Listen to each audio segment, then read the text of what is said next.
Join me today to see how I made this little art journal. It's very simple, very bright, and you don't need much supplies at all.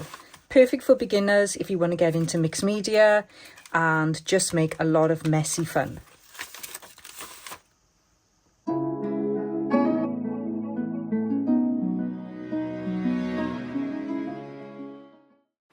Hi everyone, welcome to Hilltop View Journals. Today I'm going to be making an art journal with you, and I am creating a masterboard at the moment, and I'm using nori paste and lots of different types of book pages, sewing pattern, bags, and just really anything scrap that's lying around my desk.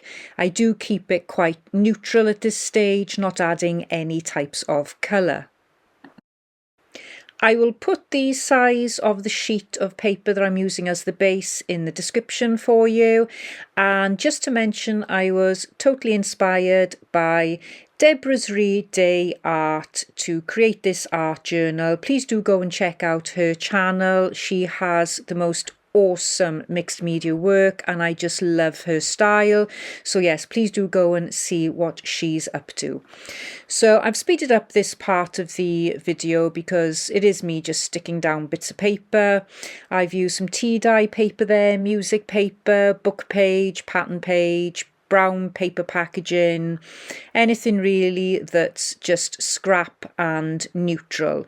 It's quite a lot of fun and I do enjoy doing this type of thing, which is why I'm going to try and make a few of these different journals with different colours. And as you saw in the beginning of the video, this turns out to be extremely pink and peach, which is a bit of a shock. But I did enjoy making lots of mess and having a bit of fun. So I'm just going to carry on now and finish off covering this piece of large paper. It's not card, it's sort of heavyweight paper from a children's book, and it's a great size, so I find it really handy. I'm just adding some water to my nori paste there. It's a bit like wallpaper paste, that's what it's like, and I think it's a natural product made out of seaweed or something. I purchased it on Amazon, and it dries completely clear and completely matte, so it is great for doing collage work and also masterboards, and it's a nice alternative to matte medium. Not so great in the sewing machine though, but I don't plan on putting this through the sewing machine anytime soon, so I'm just using up the stash that I've got.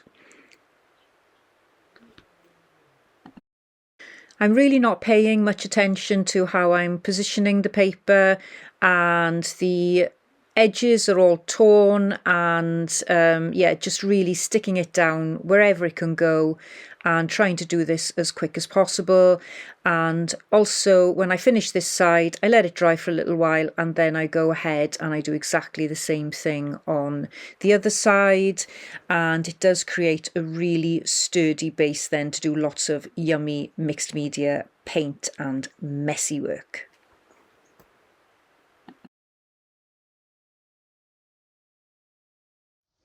I'm going to tear up some tissue paper.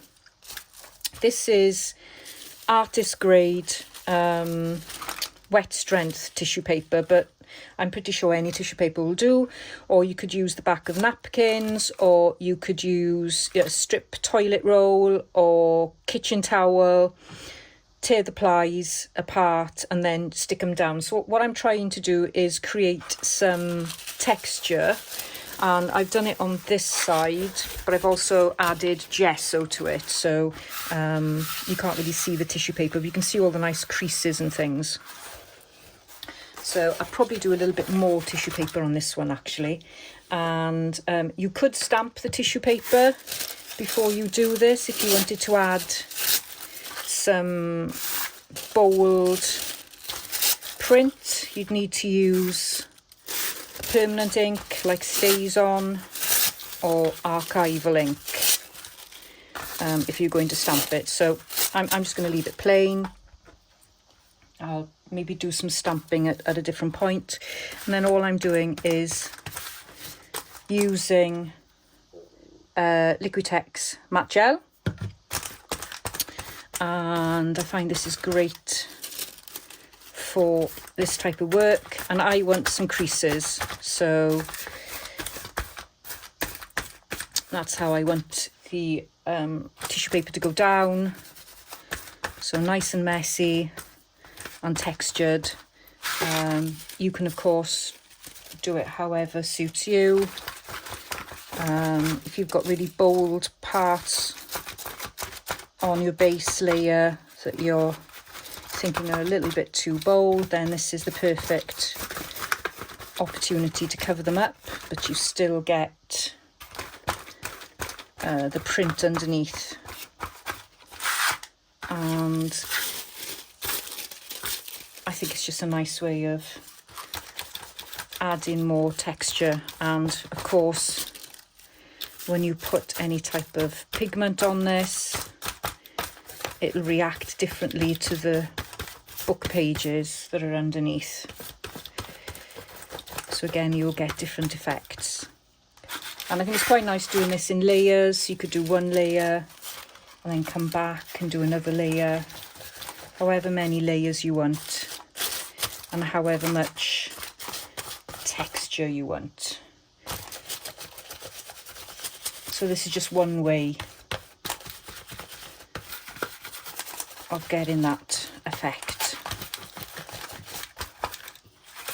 and I just think it looks quite cool, and with the matte gel it'll just blend in. You could also use clear gesso instead of matte gel, or Mod Podge, or watered down PVA glue. I'm pretty sure you could even use a glue stick to actually get the tissue paper down, but you obviously won't be then adding a second layer over the top like I am here.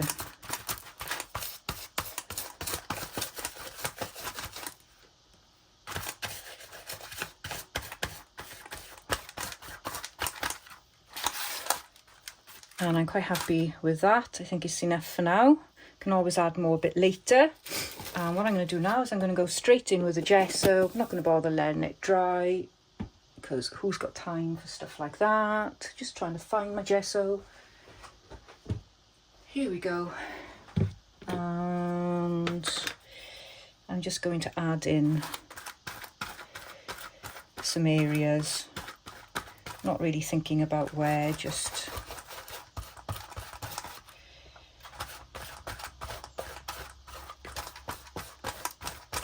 adding some stuff in, some paint, or stuff, paint.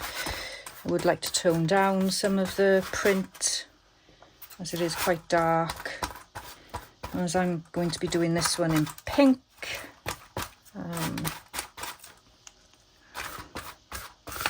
We don't want too much contrast. Well, I don't want too much contrast. I can put gesso more in some areas than others. You just need to let it dry really well. You could use super heavy gesso or even some texture paint first. If you don't want the brush strokes, then use a palette knife or something like that.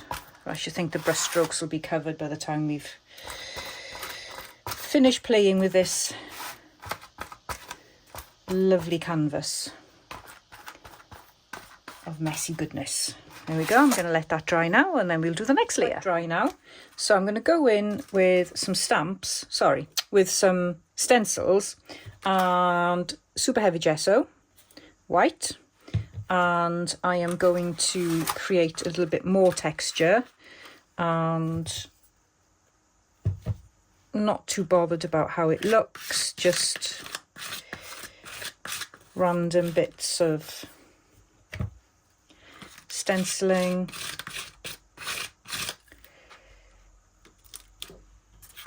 Yeah, just popping these in. I'm not worried about the coordination or anything on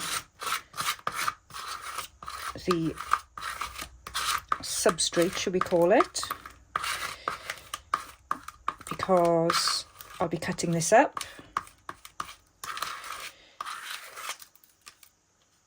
And excuse me, I want to use a couple of different stencils so that each page doesn't look the same. Just pop those out the way. So let's do this one here.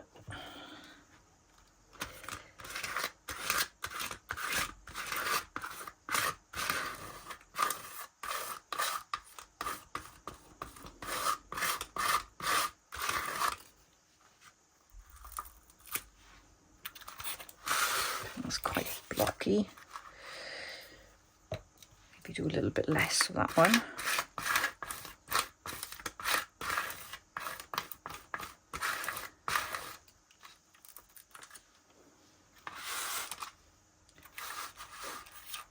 And maybe do one more to give this one a go. Maybe pop that one over here.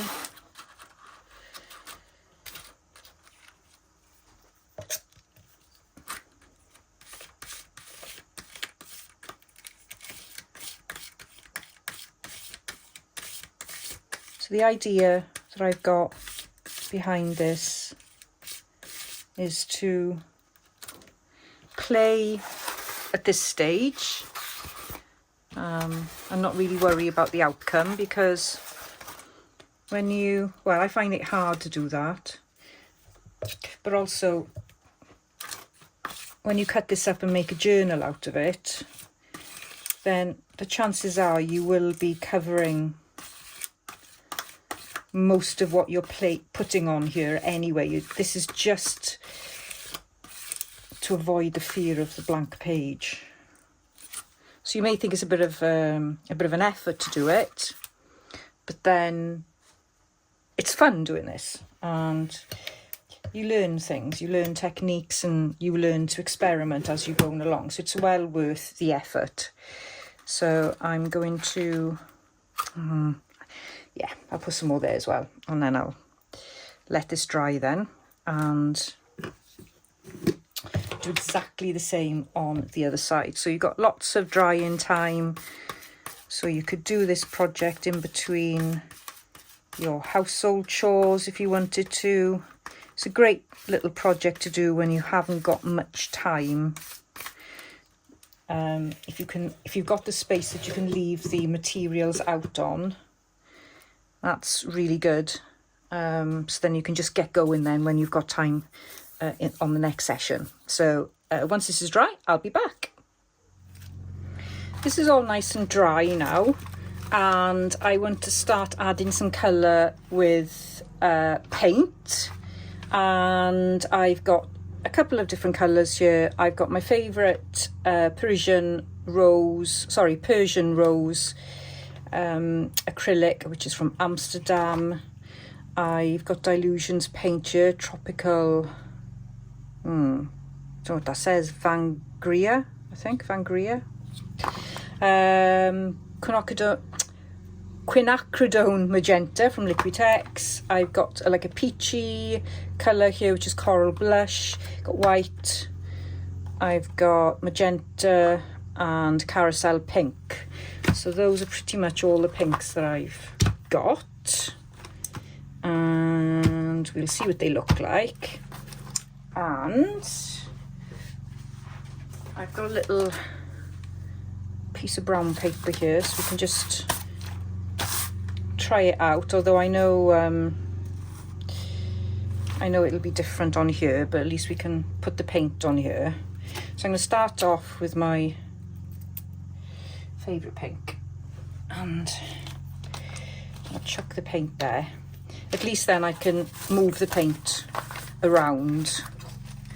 And so I'll go in with my palette knife, and I just want to introduce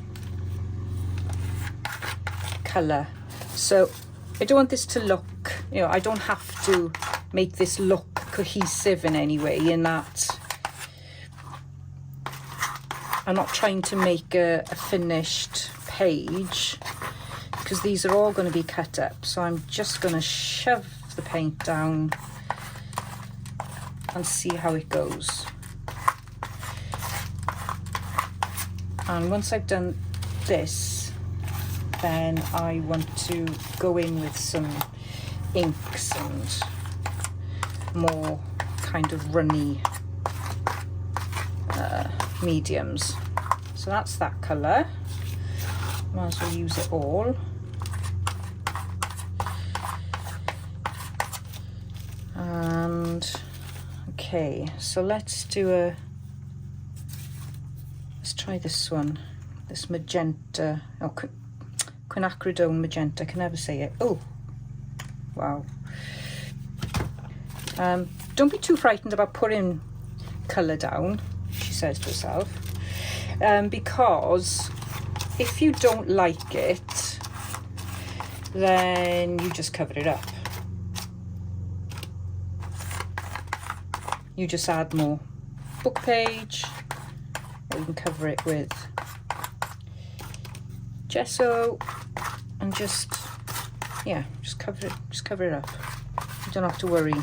That's the beauty of doing something like this. You don't have to worry too much.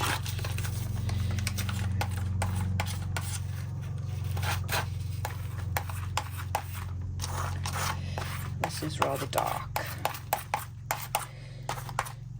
What you can do as well, I shall go and get my bottle of water, so you can spray water on it.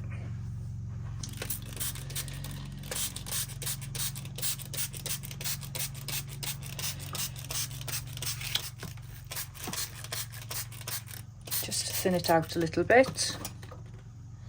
And you've got plenty of time at the minute to try and make it less vibrant if you want to. So if I go and some kitchen roll, and you know, I can do that and you can get some nice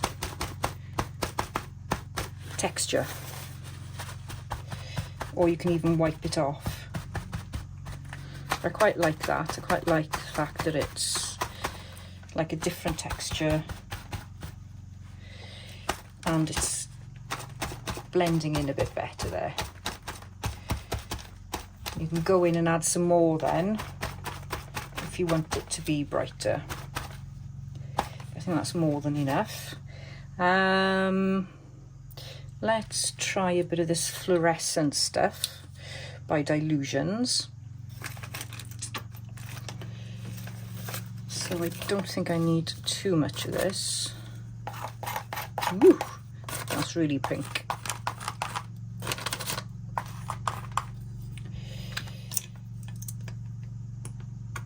Always remember to shake these bottles before I open them.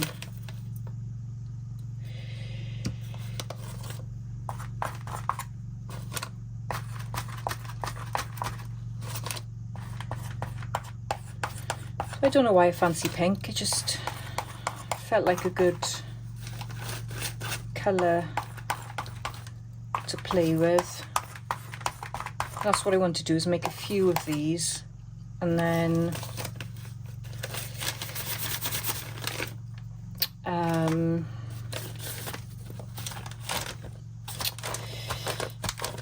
when the mood takes me, I can work in whichever journal that the colour I fancy working with is in.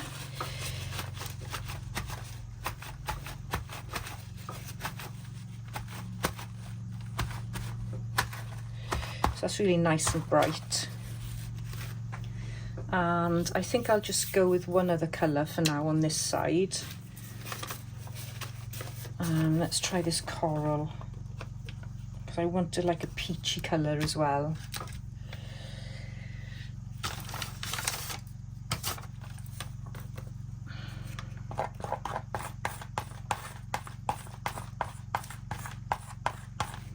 So I do like peach and pink.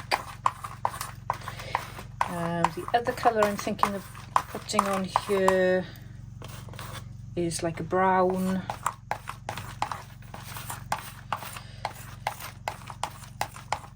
So I'd focus on the pink first.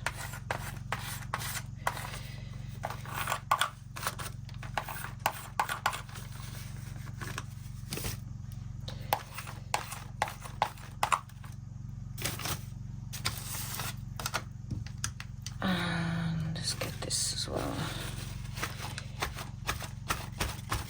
Spread it about a bit. I'm trying to keep white where I can as well.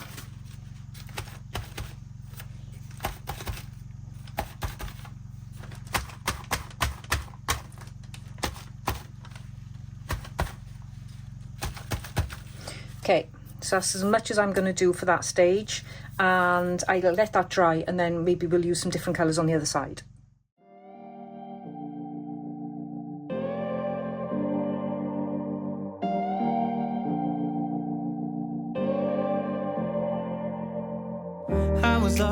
I was lost without any direction.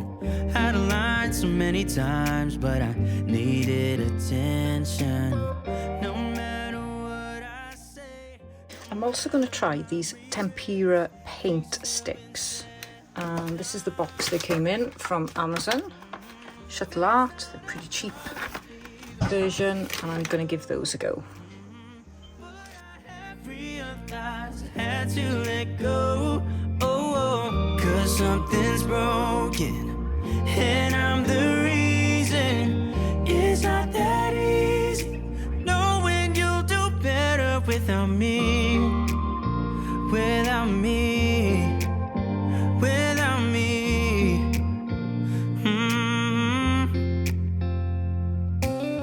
I have tried, yeah, to become better.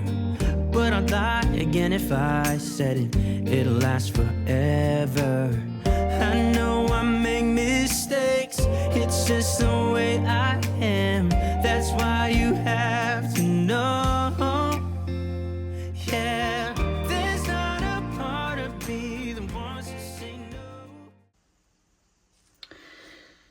As far as the colour goes, the only thing I've got left to do is to use some Distress oxide spray and Distress inked, and I've just got my usual pink colours. I've got spun sugar, picked raspberry, bubblegum pink, and then the oxide spray is picked raspberry.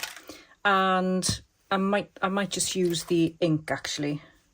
And I've got my glove on, and what I thought I would do is spray it on where I've done the stenciling. And what I might do is add a little bit more gesso after this to see how it goes, but I want to be able to see. This is quite subtle, that one. See the stencils. I do love this pink one. It's really, really bright. And again, it works well with water.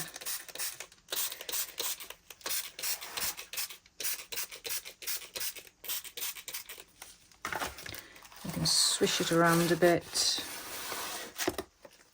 it creates lots of lines and lovely drips and all manner of things.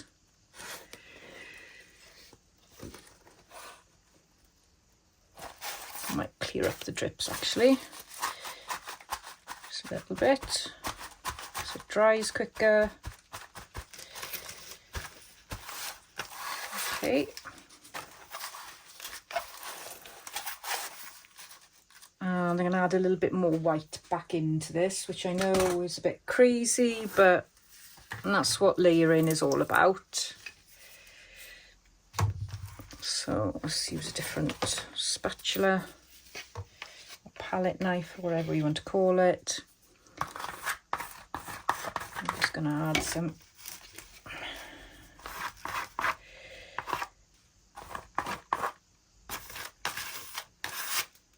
so you still can see the colour. I'm pulling back some of the white space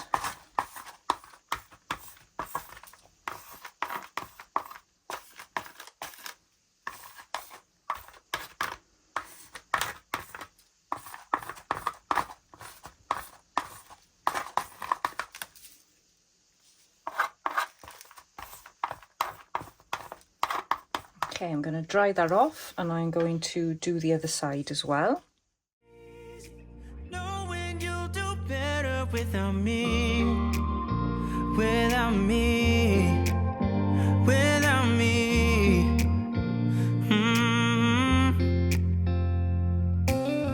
I have tried, oh I have tried, yeah, to become better.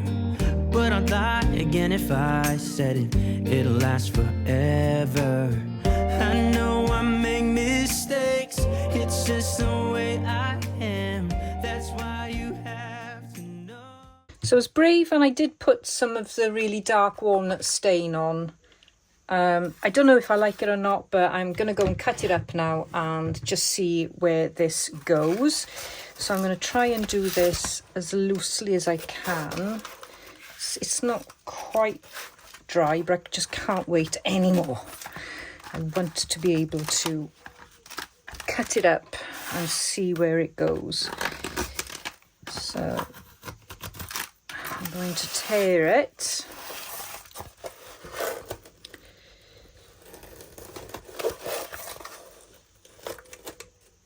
And it's very yummy.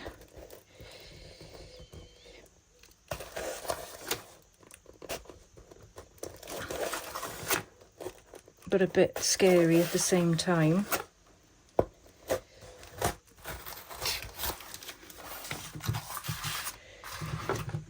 And so the piece of paper that I was using was around about 21 inches, which is 52 centimeters wide, and 11, so 14.5 inches tall, which is about 38 centimeters. So that gives you an idea. Pop that up there, and I'm going to fold it this way to get a long journal.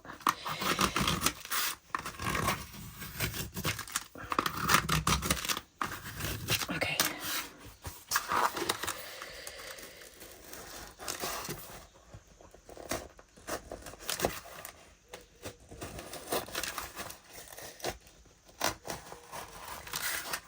I'm not going to speed this up so you can hold your breath the same as I am and suffer with me. I'm not sure what I'm going to do about the page edges, whether I'm going to trim them or not. Let's see what it looks like when I put it together.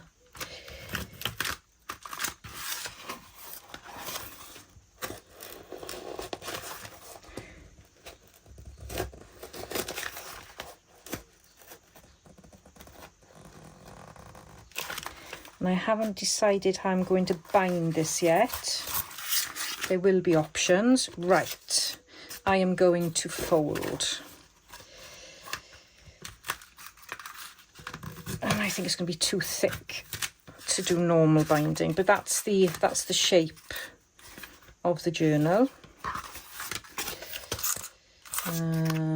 Let's do this. I want to do that side. I'm not going to think about it too much. Just going to go like that. It's quite wild, isn't it? Very pink. Which was the idea, but you know what I mean.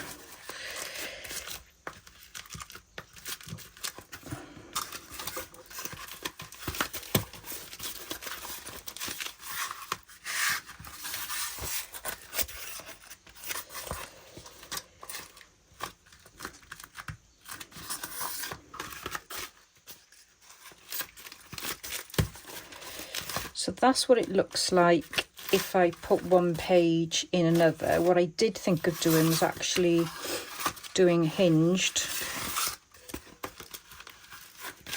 and then I'd have more space to play inside the journal. So I was thinking of putting hinges across there, and I think that is exactly what I will do. So I need to think about how I'm going to hinge, what I'm going to use to hinge.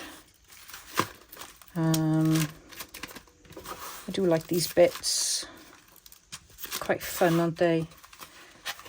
Yeah, I think hinging would be good fun. Maybe some of these bits could come off a little bit.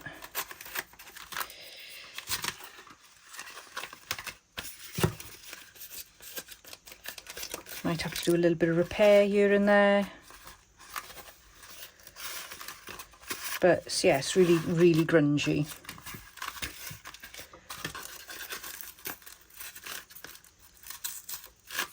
And fun.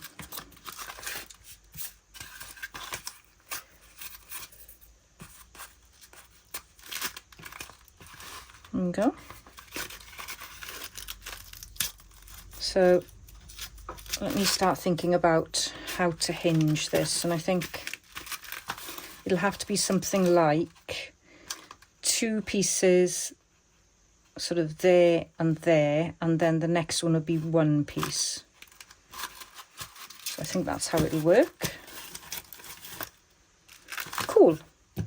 On to the next stage. I decided to use tea-dyed fabric, and what I thought I'd do is stick it down with glue stick, and then if it goes horribly wrong, I should be able to take it off.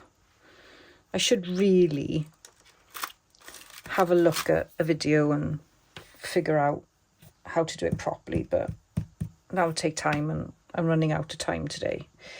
So this is what I'm doing. I've cut the strips about the same size. So that goes like that. That's the first page. Now I think I need to put this on the second page. Like, it needs to kind of be in the middle-ish. So that goes like that. And then this is probably how not to do it. But let's just see how it goes. So that goes on there. So that's hinged like that, and then that's hinged like that. Okay, so that's that. It's quite loose. Oh yeah. Let's see how it goes. Right. So I need to put the 2 on here before I stick it down. So it's about right there.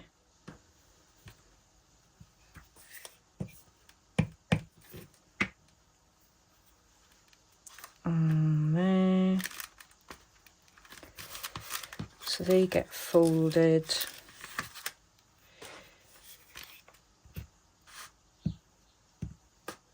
And that one in the middle goes on there.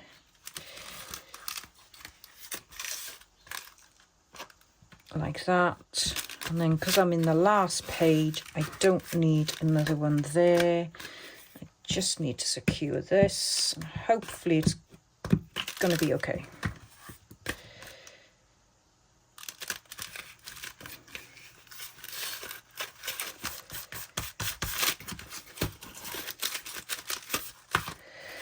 It's not the most stable of binding for such a chunky journal, but what I reckoned was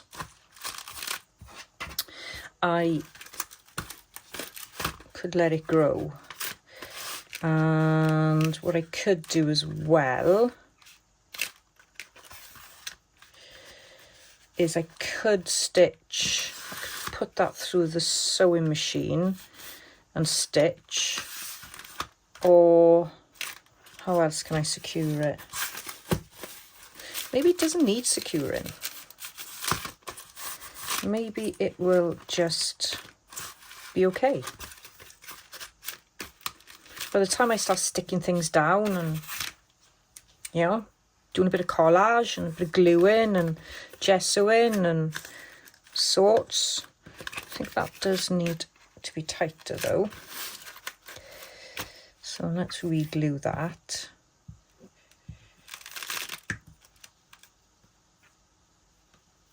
You don't want to do it too tight. But what is good about this way of binding is that your pages will lie flat. The other thing I could do is do a little bit of hand stitching. Could do that as well. So these are in no particular order. They're very pink and peach and quite mad. With this style of journal, you could add signatures inside. There's plenty of room for that. So that's an option as well. Possibly should have done these a little bit wider, but yeah, there we go. Yes, that's my first sort of Masterboard pink art journal. Oh dear. I don't know what you think about it. Let me know in the comments. I have no idea what I'm actually going to use it for, even. I just fancy doing it. And yeah, it's another quirky journal, I think. Really enjoyed.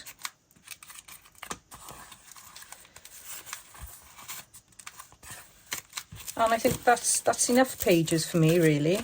I don't like having lots of pages to fill in a journal. I get bored. And if you think that I'm possibly considering making several of these with different colours, of course they will eventually stack up. They actually remind me a little bit, not the size but the shape, remind me of index cards. So that's probably how I'll actually treat these. So there, yes, that is my tutorial for today.